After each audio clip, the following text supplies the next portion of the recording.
Hey everybody, Stan Dodge, one of the UBiest, sent me an email and he had some very good information and I wanted to share with you guys on driver managers.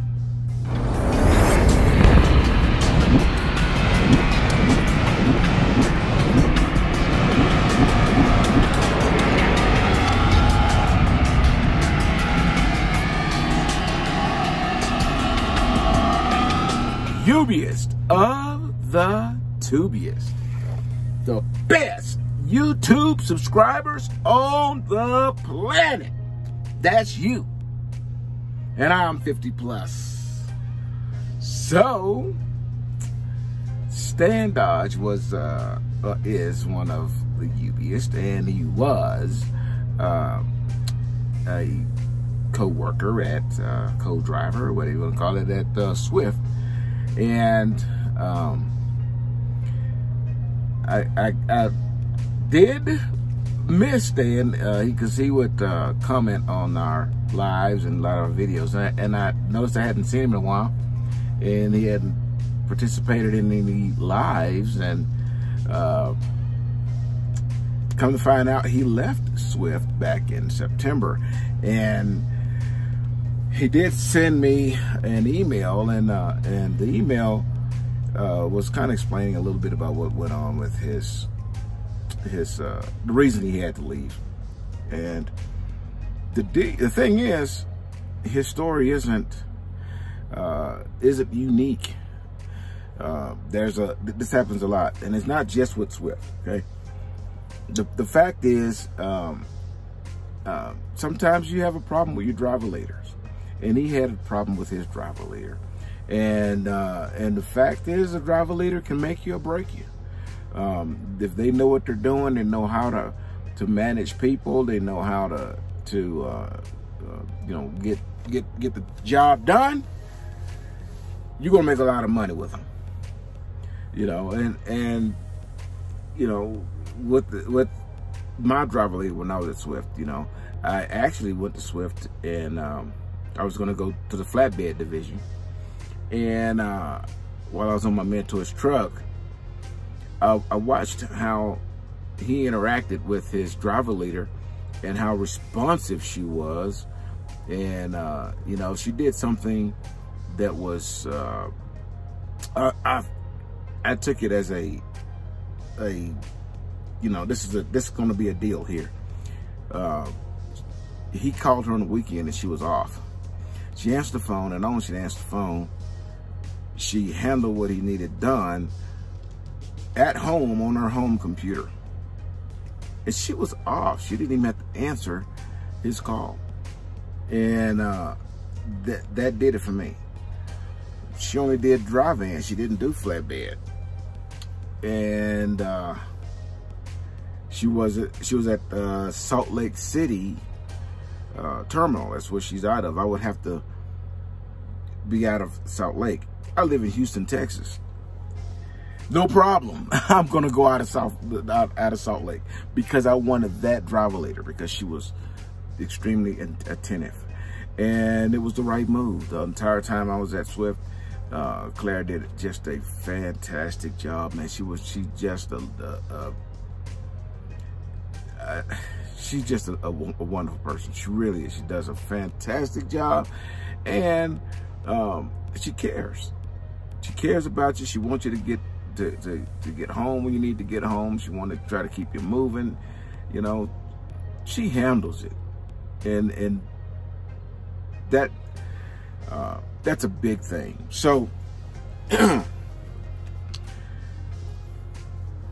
could she have been successful if I had truck driveritis? If you don't know what truck driveritis is, I just made it up, so you probably don't. That just means you're a goddamn asshole who drives trucks, period. And there's a lot of us out there. Okay, I'm only a teeny weeny one though, and it don't come out unless somebody push the, you know, those buttons. You know, but it has never come out with a driver leader. Some guys are just in that mode all day, 7 days a week, 24 hours a day, because they driving a truck. They just lose their mind and sometimes grip on reality. This is true, okay? And if you're a truck driver and you listen to this and you beg to differ, then you are that person I'm talking about. You know, you probably got so much crap on your dashboard that you can't see past the windshield. Then you got one of those big old things that come down in the front, so you only got that much to look out of. And then you mad at everybody else because they driving 65 in a company truck, which you know is governed, but you got to blow your horn and get on a CB and talk trash about them. Maybe because you can't see that it's a company truck, because you can't see past all that crap on your dashboard. That person, that's who I'm talking about. You know, then they call a driver leader and say, you know, I got an issue and I want to know how you going to make it your issue. And somehow things are supposed to go right with that conversation. I'm telling you, I mean, I have been in the office with the driver leader sitting and they get a phone call from some driver. And it's incredible that if I was on I couldn't do their job, period. Because as soon as one of them called me, you know, I'm routing them to the terminal. Not so I can fire them, it's so I can beat the living tar jack out of them. I can't do that job because I don't take shit off of people. And that's all these guys dish out, man, all day long, 7 days a week, man. It's incredible how many of us drivers out there are rude and mean and nasty to our driver leaders. Then when a driver leader starts getting enough of that stuff, you know, and they're human beings, and eventually their cup gets full, you know, and they just can't take anymore. And then you call them and you're just a nice guy. You don't mean anything. You just wanting to relay some good information about the load. Hey, you know, my customer isn't here, so what should I do? And then you get your head ripped off by this driver leader. That happens. So what I want to talk about a little bit is how to deal with your driver leader, okay? In that situation, the driver leader, if you've had a good rapport with him and it's all been good up to that point, and you know, chalk it up to them having a bad day because one of your brethrens have called and just treated them like trash over the phone. That's what just happened. You know that person isn't that way, but somebody has gone overboard. Kind of have to write it off, suck it up, leave it alone, you know, and say, hey, you know, if you want to call me back, you can call me back, whatever, you know, and just let it ride. They're human beings, and they get under pressure as well. But for you to lash back out at them in that situation could then damage the relationship that you have with that driver leader. I mean, it's never going to be the same after that. Okay, if they take it there and then you take it there with them, and neither one of y'all actually live in that stressed out realm, when that stress is over and y'all both come down, it's not the same. It isn't.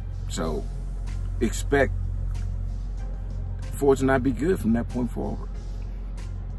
Ideally, you want to start it off good, you know. Started off healthy. I here at Melton, when you get started, you're gonna get you're gonna be on a kind of like a developmental fleet, and what they're doing is just trying to make sure that you can handle the job, you know, as a solo driver. And then once they're convinced of that, then they move you on a driver's fleet, okay?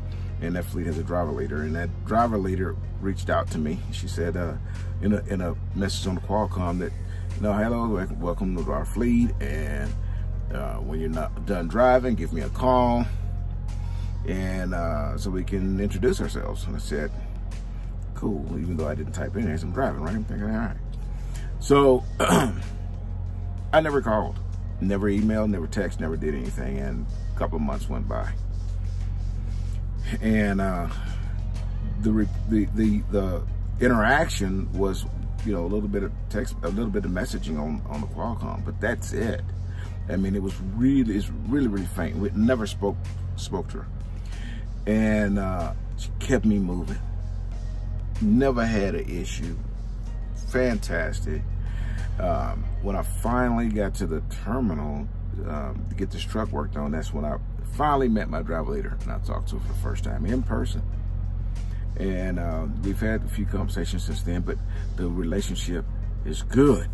You know, she's good people, and I work well, you know, with her, and you know, so it works out really good. There's another guy there.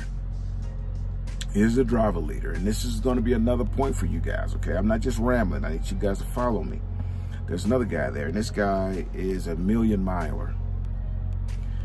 And if you have talked to a million miler, not, of course, somebody's going to get down there on the bottom and say, they're not all like that, blah, blah, blah, and you are an idiot. There's nothing that is all anything, okay? So when I'm speaking, I'm speaking in general. And this is true in general. Million milers think that they shit don't stink. And if you have, you know, 999,999 miles, you're not as good as them, and that, you know, they're going to tell you how to drive a truck.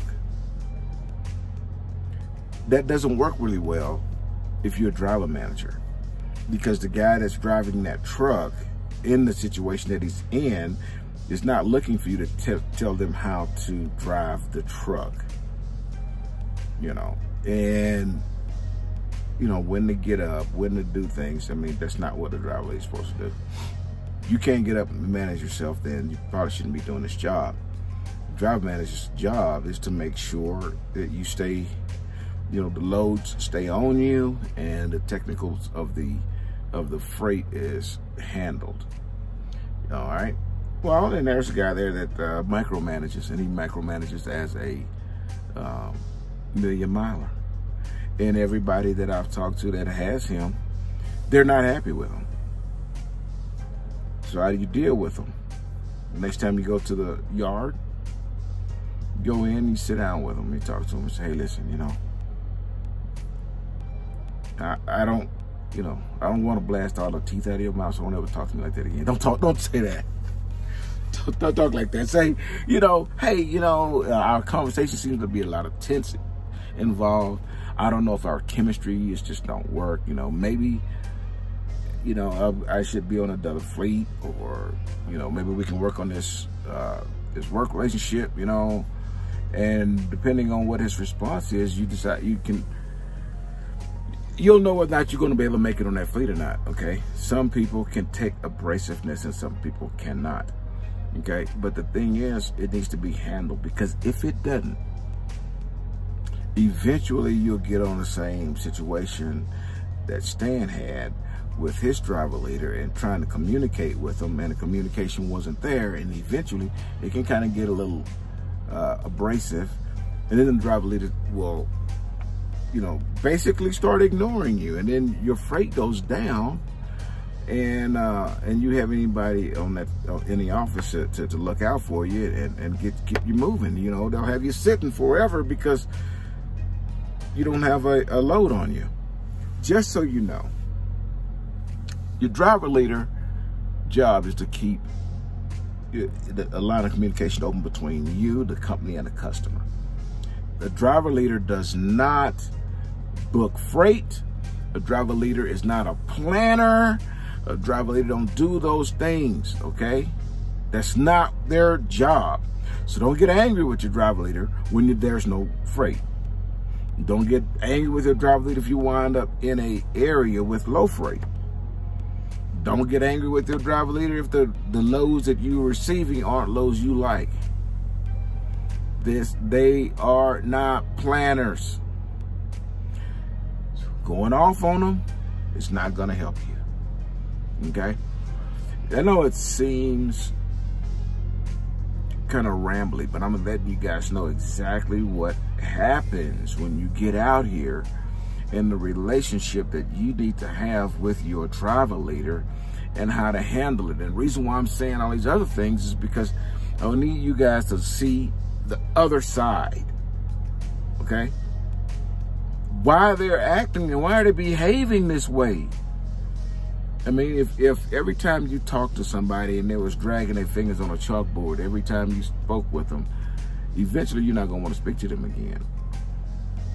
And that's the way a driver leader feels. A lot of times they answer the phone, there's a truck driver on the other side dragging his nails on a chalkboard. And it happens every time they answer the phone. Okay, another incident. When I was at Swift, I was in the driver leader room there, and a guy comes in and he walks up to his driver leader, which was not mine, and the driver leader looked up and said, "Hey, how are you today?" And the guy says, "Overworked and underpaid." That's what he said. And so already, see, the tone has already been set. The driver leader said, "Hey, how are you?" Chipper and smiling. Overworked and underpaid.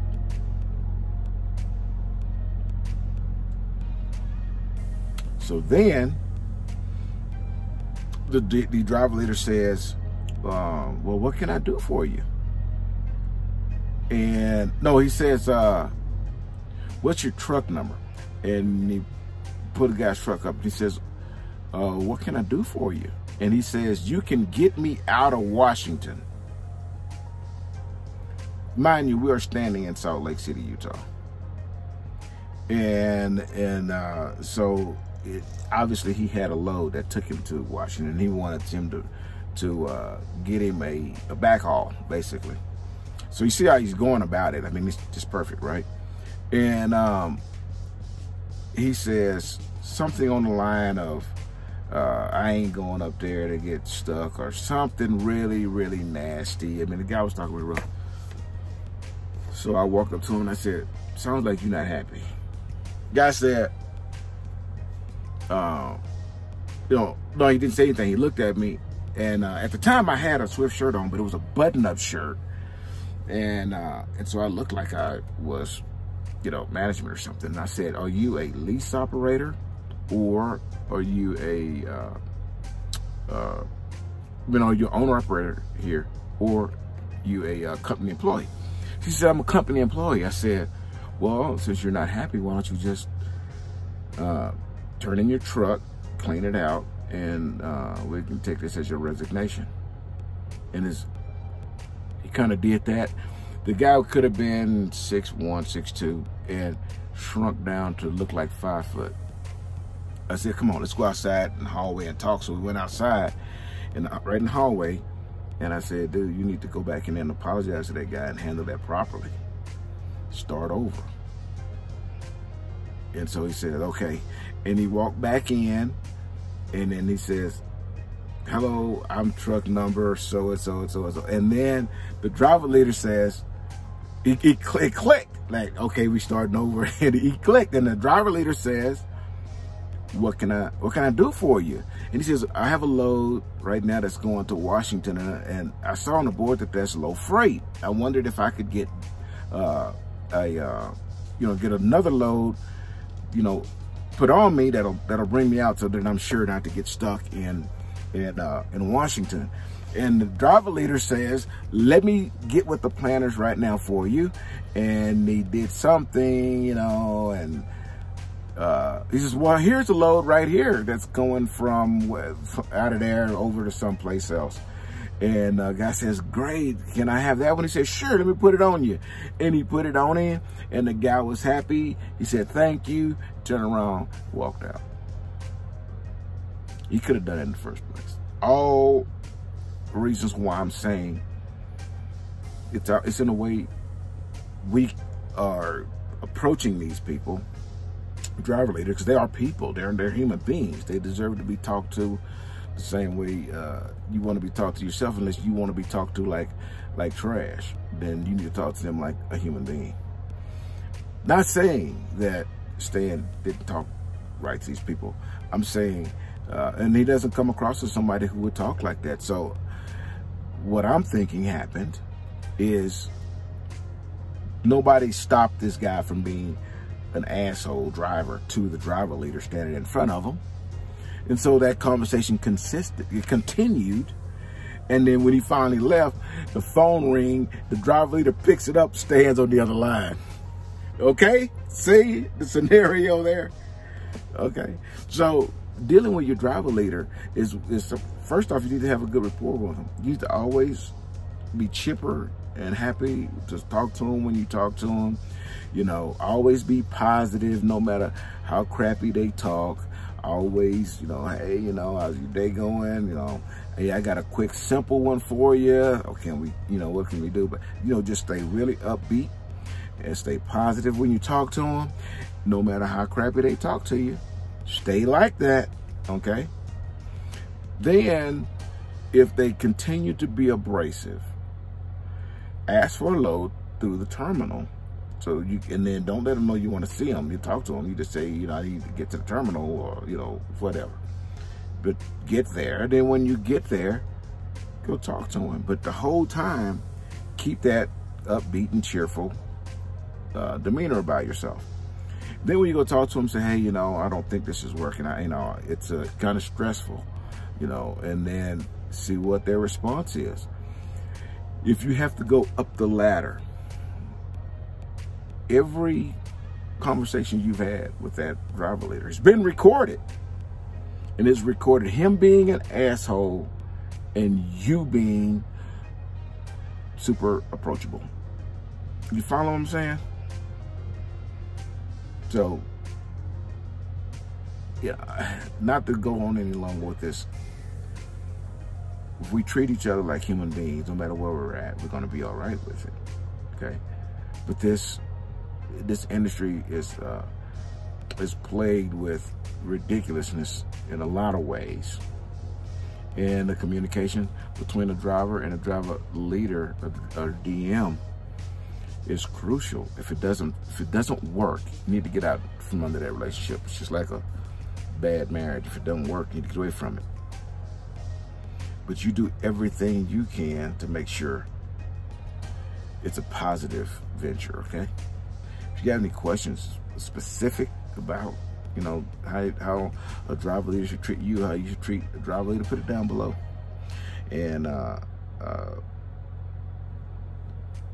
know Stan's doing much better. He's at the best, the different company, and he got his thing going on. And I'm glad he reached out to me. You know, and this question was, you know, how did he do anything wrong? Did he handle it right? And he did. He did a fine job. It's all you can do. Some people are just overstressed on their jobs, you know, and they can't do them right. So it is what it is. We move on, right? Dubious. Enjoy your day. I'll see you tomorrow. Until then, deliver undistracted. Here's your boot. Yeah, boot.